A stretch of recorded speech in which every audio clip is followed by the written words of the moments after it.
मुलांनो, याआधी आपण पाहिलं होतं की कशा प्रकारे सखू आजी जी आहे लेखकाला आणि गावातील दुसऱ्या मुलांना काय सांगत असते, गोष्ट सांगत असते आणि त्या गोष्टीमध्ये साप असतो, बैल असतो, तपश्चर्या करणारा माणूस असतो.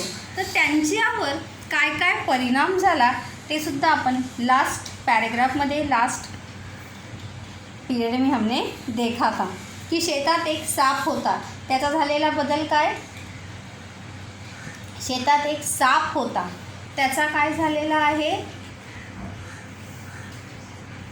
माणूस झाला. शेतात एक साप होता त्याचा काय झाला, माणूस झाला. तपश्चर्येवरून परत आलेल्या माणसाचा काय झाला, बैल झाला. नांगराची काय झाली, नदी झाली. आणि आंघोळ केलेल्या बैलाचा काय झालेला आहे, साप झाले. बैलाला आंघोळ घातली आणि त्याचा साप झाला. आंघोळचा समानार्थी शब्द आहे मुलांनो स्नान. नागिनीला घेऊन पळाला. नागिनीला घेऊन कोण पळाला, साप पळाला. कोण पळाला, साप. हे सांगताना आजीच्या चेहऱ्यावरचे बदलणारे भाव, त्यांच्या हालचाली, या साऱ्यातून हे सारं आपल्यासमोर घडत आहे, आपण पाहत आहोत. मतलब ये लेखक का ये बताने का तात्पर्य है कि आजी जी आहे इतने अच्छे तरीके से कहानी कथन करती थी, हाव भाव के साथ, एक्सप्रेशन के साथ, मूवमेंट के साथ. हाथांच्या हालचाली मतलब हाथ वारे करताना चेहरे के हाव भाव उसके बदलते थे कि मानो ऐसा लगता था कि ये जो भी कुछ हो रहा है हमारे आँखों के सामने हो रहा है, असं वाटून अंगावर शहारे यायचे. और ऐसा अंगावर शहारे येणे याने रोमांच उभे राहणे, हा सुद्धा काय आहे, वाक्यप्रचार आहे. अंगावर शहारे येणे म्हणजे रोमांच उभे राहणे. ही गोष्ट ऐकल्यानंतर कित्येक दिवस ही गोष्ट माझ्या स्वप्नात जशीच्या तशी घडायची. बच्चे देखो, छोटे बच्चों की यहाँ आदत होती है कि जो भी हम सुनते हैं, देखते हैं, वो हमारे दिमाग में जो है पूरी तरह से बैठ जाता है और रात में हम वही चीज़ें जो है हमारे अंतर्मन में क्या होते रहते, दोहराते रहते हैं, देखते रहते हैं. आणि आपण त्याला काय म्हणतो, स्वप्न असे म्हणतो. स्वप्न त्याचं अनेक वचन होणार आहे, स्वप्ने. काय होणार आहे, स्वप्ने. जशीच्या तशी, जशीच्या तशी मतलब वैसे के वैसे, तैसे के तैसे. बैल आंघोळ करायला लागला की डोळे टक्क उघडे पडायचे. और जैसे बैल जो है नहाने लगता था तो लेखक की आंखें क्या होती थी, खुल जाती थी. मतलब लेखक की नींद उड़ जाती थी, लेखक जग जाते थे. तिथून पुढं झोपत लागायची नाही. कधीतरी आपल्या स्वप्नातला साप नागिन घेऊन जाईल आणि आपल्याला हे स्वप्न पडायचं बंद होईल असं वाटायचं. तर लेखक को ऐसा लगता था कि मेरे ख्वाब का जो सांप है वो किसे लेकर जाएगा, नागिन को लेकर जाएगा. और वहाँ पर क्या होगी, कहानी ख़त्म होगी और ये ख्वाब जो है वो मुझे कभी भी आएगा नहीं, स्वप्न पडायचं बंद होईल असं वाटायचं. पण कैक वर्ष म्हणजे कित्येक वर्ष, खूप वर्ष. अर्थात असं कधी घडलं नाही. ही कथा कधी अचानक स्वप्नात येते. लेकिन लेखक कहते कि इतना मैं बड़ा होने, अभी लेखक बड़े हो गए हैं, लेकिन इतना बड़ा होने के बावजूद भी, इतने सालों के बाद भी कभी ना कभी ये कहानी जो है, जो सखुआ जी ने बताई थी, वो लेखक के स्वप्न में या ख्वाब में आती है. यावेळी लेखकाचे डोळे टक्क उघडायचे. प्रश्न आहेत, कधी डोळे उघडायचे, बैल आंघोळ करायला लागला की लेखकाचे डोळे काय व्हायचे, टक्क उघडायचे. आजीनं कैक गोष्टी सांगितल्या. कैक म्हटलं कित्येक, खूप. पण एवढीच कशी मेंदूत रुतून बसली, असा प्रश्न अनुत्तरित आहे. सखुआजी ने ना जाने कितनी सारी कहानियाँ जो है लेखक के दोस्तों को, गांव के बच्चों को बताई थी, सुनाई थी. लेकिन लेखक कहते की पता नाही, मेंदू म्हणजे डोक्यामध्ये, रुतून बसणे म्हणजे पूर्णपणे लक्षात राहणे. मेंदूत रुतून बसणे हा वाक्यप्रचार आहे. मेंदूत रुतून बसने, मनात घट्ट ठसून रहने. मन में पूरी तरह से लेखक को वो कहानी इतने सालों के बाद भी जैसी कि वैसी क्या थी, याद थी. और उस कहानी की सभी चीज़ें लेखक को कभी ना कभी अपने स्वप्न में, अपने ख्वाब में आया करते थे. हा प्रश्न अनुत्तरित आहे. अनुत्तरित का अपोजिट क्या होगा? उत्तरित. प्रश्न का अपोजिट क्या होगा? उत्तर. अनुत्तरित आहे मतलब अभी तक मुझे इस सवाल का जवाब जो है वो मिला नहीं. त्या काळी आणि त्यानंतर या गोष्टीचा अर्थ आजीला विचारला तर ती फक्त हसायची. क्योंकि इस कहानी सखू आजी ने जो भी कहानी बताई थी की काय झाला, शेतात एक साप होता, त्याचा माणूस झाला, माणसाचा बैल झाला, नांगराची नदी झाली, अंघोळ केलेल्या सापाचा बैलाचा साप झाला, आणि साप झाला तो कोणाला येऊन पळाला, नागिनीला घेऊन पळाला. इस बात के बारे में या इस गोष्टी का अर्थ है, जब लेखक सखुआजी को पूछते थे तब सखुआजी क्या होती थी? फक्त हंसायची. क्योंकि वो क्या थी? काल्पनिक ती कहानी होती, बच्चों का मनोरंजन. जिस प्रकार से फैंटेसी वाली कहानियाँ होती है उसी प्रकार से आजी सुद्धा इसी प्रकार से रमवून कहानी को बनाकर बच्चों को वो बताया करती थी. मध्येच एकदा म्हणाली, गाव गर्तीला सपान धरतीला. बघा आजी जो है हमेशा किसमें बात करती थी? कविता में बात करती थी, काव्य में, राइमिंग में. गाव गर्तीला सपान धरतीला, धरती दुवापली, माती हराकली. आता हे कोणाला कळणार?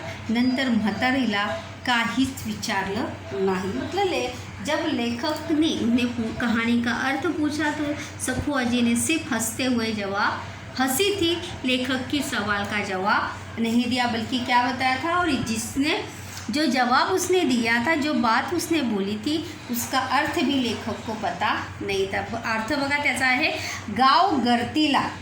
गाव जर अभ्रुदार असेल, कुलीन असेल, मतलब अगर गाव अच्छा होगा, अभ्रुदार मतलब इज्जतदार गाव होगा, सपान धरतीला, तर तिथल्या धरतीलाही सुंदर स्वप्न पडतात. मतलब अगर हम अच्छे होते हैं तो हमें स्वप्न भी क्या पडते हैं? अच्छे ही पडते हैं. आपल्याला स्वप्नसुद्धा चांगलीच पडतात. मग गावची माती हरकून जाते, आनंदी होते, फळते आणि फूलते. मतलब तभी अगर गांव अच्छा होता है तो जाहिर सी बात है गांव के लोगों को भी अच्छे ख्वाब आते हैं. और जब अच्छे ख्वाब आते हैं तो गांव के सभी लोग क्या रहते हैं? खुश रहते हैं, हमेशा स्वस्थ और आनंदी रहते हैं. फलते देखो, माती हराकली, धरती दुवापली. धरती दुवापली म्हणजे काय? मग गावाची माती हरकून जाते म्हणजे माती, गावातील लोक जे आहेत ती आनंदी होतात, फळतात आणि फुलतात, मतलब उनकी प्रगति होती. मतलब सखुआजी का कहने का यही तात्पर्य था कि जर आपण चांगला विचार केला तर आपल्या मनात सुद्धा चांगलेच विचार येतात. अगर हम गलत सोचते हैं तो हमारे दिमाग में भी क्या होती है? गलती बातें. रात में सोते समय भी हमें क्या आती है? गलत ही बातें जो है हमें याद आने लगती है.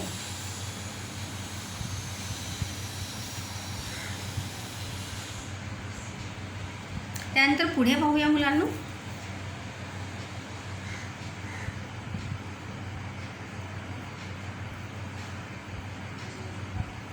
सखू आजी गावातल्या कुणाच्याही बारशाला, लग्नाला, मैताला हटकून मतलब जानबूझकर पुढं असायची. प्रश्नसुद्धा आहे बघा. प्रश्न काय आहे? आजी गावातील या गोष्टीमध्ये सखू आजीचा पुढाकार असे. गावातल्या या गोष्टीमध्ये सखू आजीचा पुढाकार असे. कोणतं उत्तर आहे त्याचं? बारसे लग्न आणि मैत. लग्न यानी शादी आप जानते होंगे. बारसे यानी नामकरण विधि.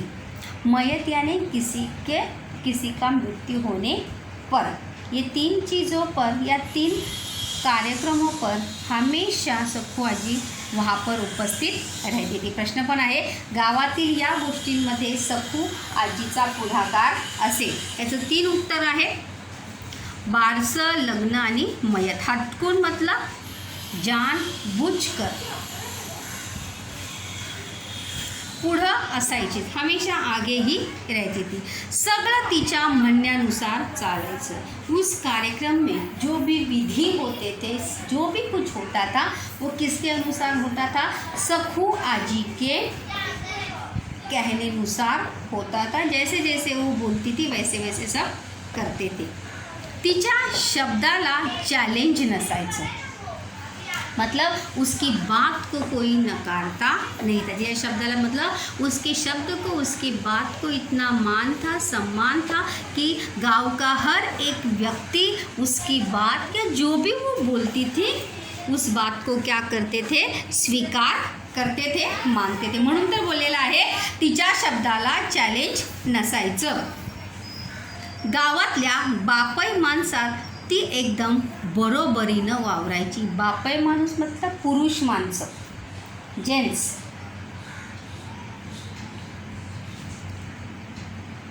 प्रश्नसुद्धा आहे. आजी यांच्याशी बरोबरीने वागायची. कोणाशी बरोबरीने वागायची? बापई माणसात म्हणजे पुरुषांच्या बरोबरीनं सखू आजी गावातल्या माणसांबरोबर वावरायची.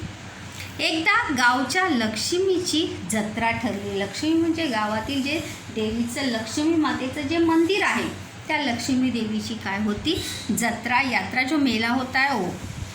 इडं पडलं, चाकबंदी झाली. इडं पडलं आणि चाकबंदी झाली.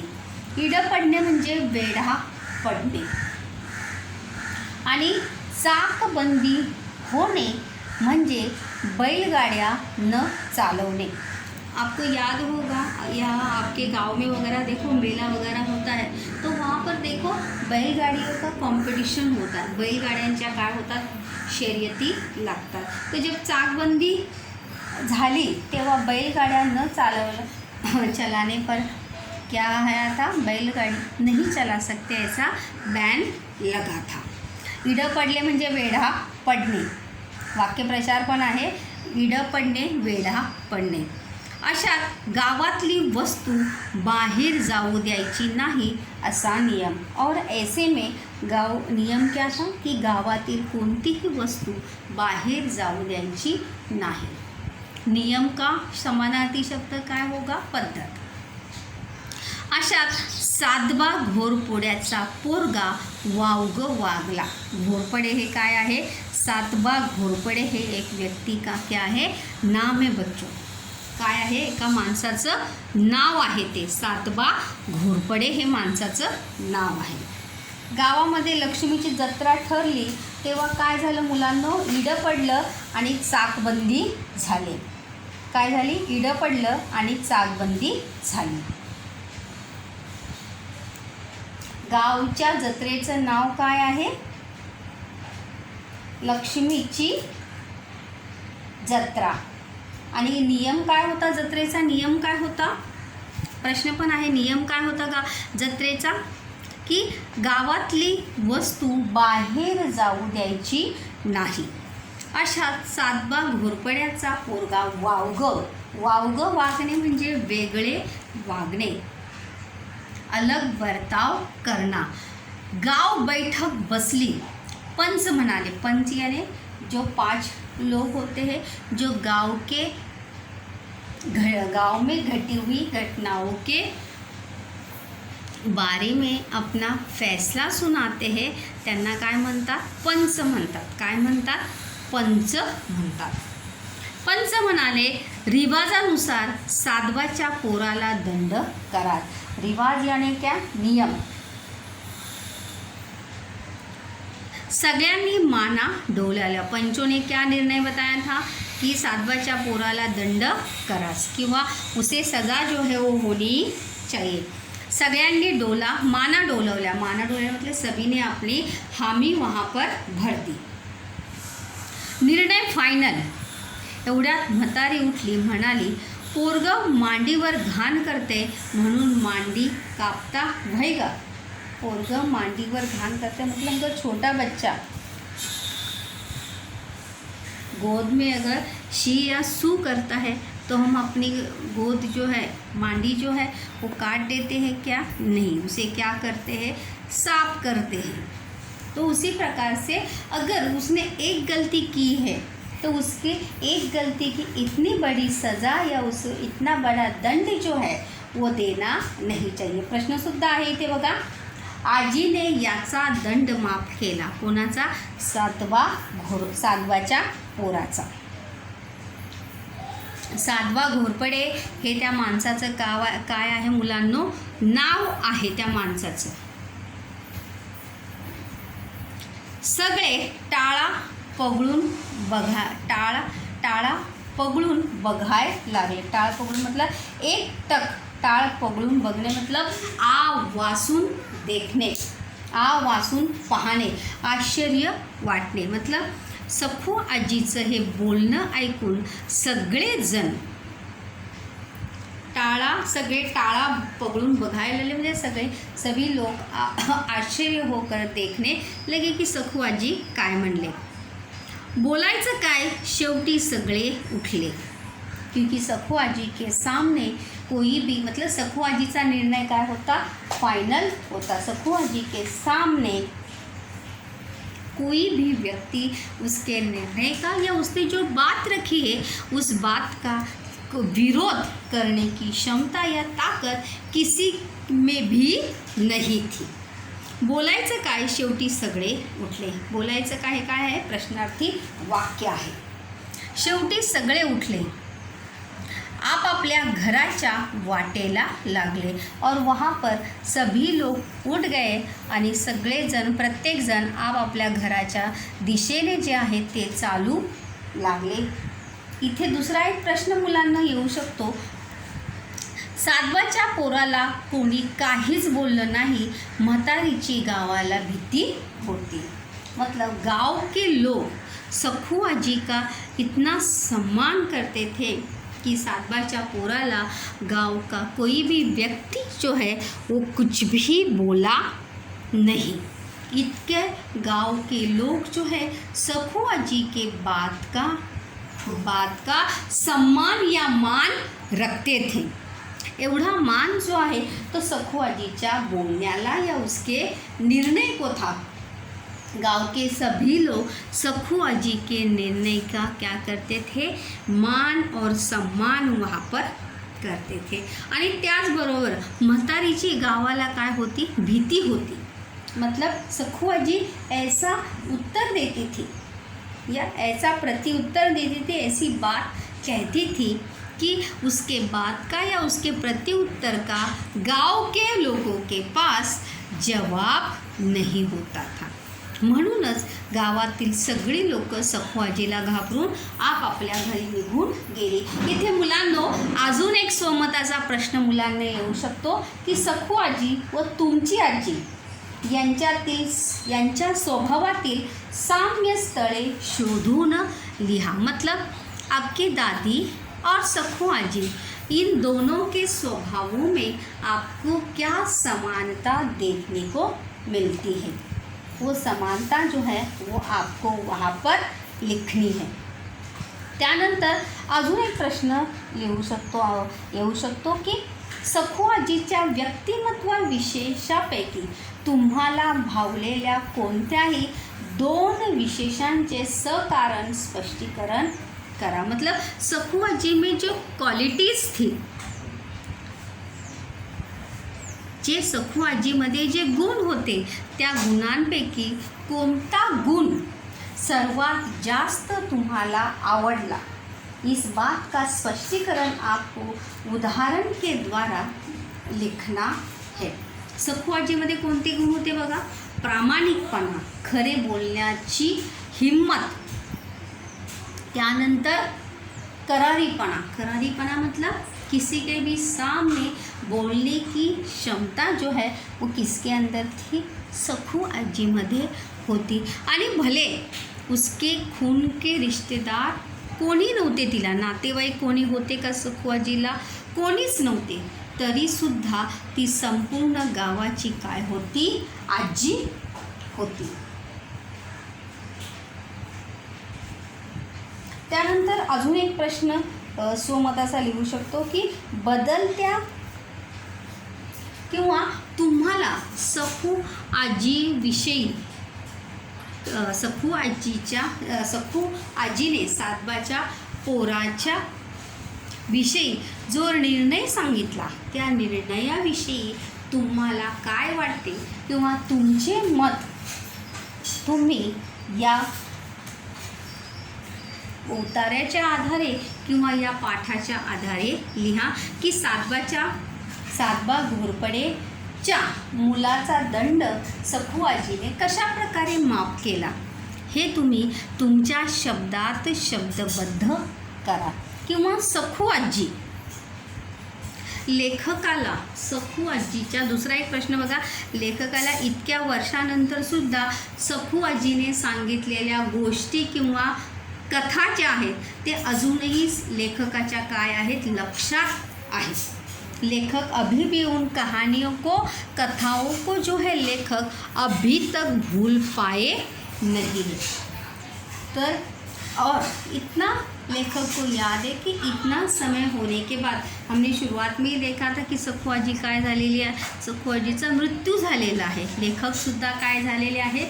मोठे झालेले आहेत। लेकिन इसके बावजूद भी लेखक को वो कहानियाँ लेखक के ख्वाब में आती रहती है और याद आती रहती है, और लेखक यहाँ पर अपने बचपन की यादें, यहाँ पर अनुभव वहाँ पर लेखक हमें बता रहे हैं।